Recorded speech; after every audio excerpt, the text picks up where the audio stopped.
Welcome to all the classic car enthusiasts. So I've not been working today. I've been, apart from going and doing a bit of shopping and things, I've been lying in my bed with this horrible bronchitis or whatever it is that's going around. But there's been a few jobs done. Amir's done a few bits and bobs as well, so I'll just give you a quick update. So you can see he's done the front on this. You can see it's all been lead loaded on the side. Looks real nice. You know, normally people do they just caulk this up, but the nice thing about this is or they put filler in it, which will crack anyway because a lot of movement there. But it looks really nice in the lead load. So it's a nice solid joint and waterproof too, and you can see both sides. And it's not really a big deal to do that. You can see how nice that looks as well. It's a really nice finish on it. And basically, once you've got the lead load in, if you get it hot enough, so you can just use a rag and you can just put your finger in, but you've got to get it hot enough to do that.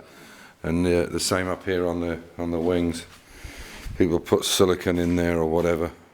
It's not really the way to go. But you can see it's all really finished up now. That was that bit on the back that I did the other day. As I say, that piece was missing there. And you can actually, if I go in, maybe you can see where the lead is. You can see the lead's there. So there's a piece of metal behind it, and then we welded it in place and then lead loaded it. I don't know if this will show up on the inside or not. Oh, it won't. But there's a piece that actually comes out to about here somewhere, and then it was welded, and you can hardly feel it.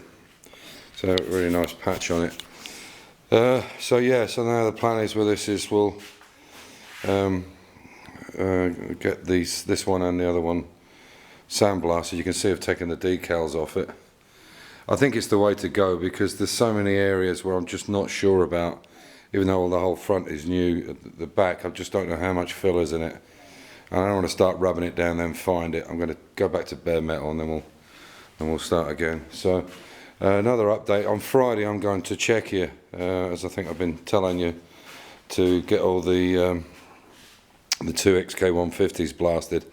There's the 2 rear quarter panels. We did a little bit just to see how they were. So they'll be coming up with me. This is the rear of the Roadster back.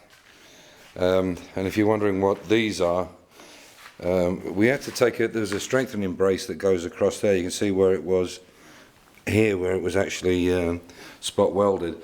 And we had to take that out because obviously we need to sandblast the inside and outside. And then I'll put all these new returned edges on the side here.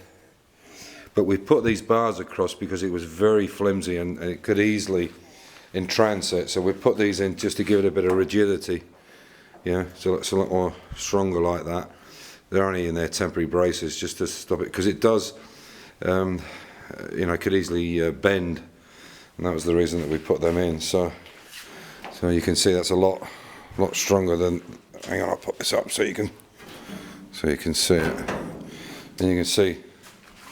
But this was very, when you had it on one corner or at the top of it, it was so flimsy here. I was worried about these arms or these parts getting damaged or bent, because they're a lot of money for a top. They're in the thousands. I can't remember exactly what they are, but they're a lot of money. Yeah, and lastly on the XJs, we're starting to get all the brakes cleaned up, get all the parts cleaned up, and then we're going to paint everything. We've got the special grease there for doing the pistons, and high temperature. This is for 800C. This will be for the calipers, so you can't just use ordinary paint; it'll just bubble. And to finish up with, this is the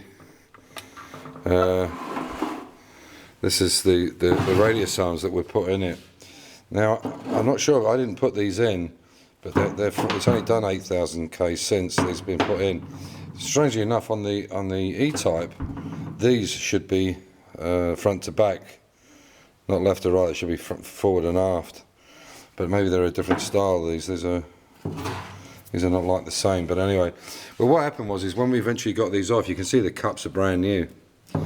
when we got these cups off, which were jammed in here, which were jammed on this one, there was a cut right through this. Somebody had obviously, I guess it was 10 years ago when it was done, somebody had obviously, these were jammed on there, these bushings must have been jammed onto these cups, and somebody tried to cut them off, but they ended up cutting through there, and you can see we've had to actually weld, and they were the same both sides. So we've repaired them, obviously took the battery off. So if you're doing any welding, I know this is obvious, but if you're doing any welding, make sure you disconnect the battery, because you'll damage the alternator.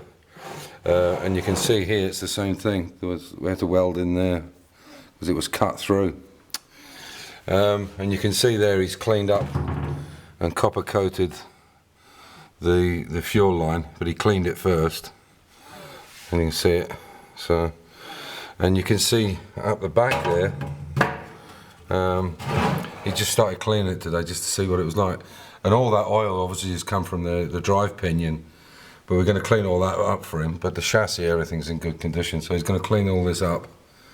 So when we put the IRS back in, it's nicer to work with, and because you can't get to some of these areas. Well, this area you can, but we'll clean it up anyway. So, and then to finish up, we've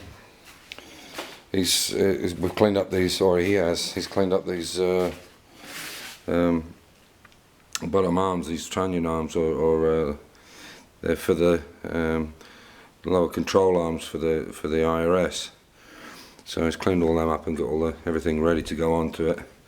So hopefully we can, once we get the diff back. Oh, and the diff is they're going to completely replace all the bearings. There was a lot of swarf in the oil when we took it out, and he's going to replace all the bearings on it. Apparently it's that bad. So how many kilometers or miles it had done, I do not know. But yeah, so that's the jobs we're doing. I've ordered 2 new ones of these. They didn't seem bad, but there's a few places where they just look a bit naughty. And to be honest, for 22 quid, it's cheaper to buy a brand new one than it is to get it cleaned on a lathe. It probably cost more than that to put it into a machine and lathe it. So and with a bit of corrosion that's in there, but not too bad. But I'd say for 22 quid, it isn't worth it. So anyway, so that's where we're at. So we've got 3 cars on the go. XJ6, and I'd say on Friday morning I'm going up to Czechia, so this weekend I'll do a bunch of videos of the cars being sandblasted and primed and so on and so forth. So just to give you an update and try and keep everybody in the loop what's going on. So talk to you in a couple of days. Take care, bye for now, and give us a comment if you like them, or a thumbs up. Bye, take care, bye.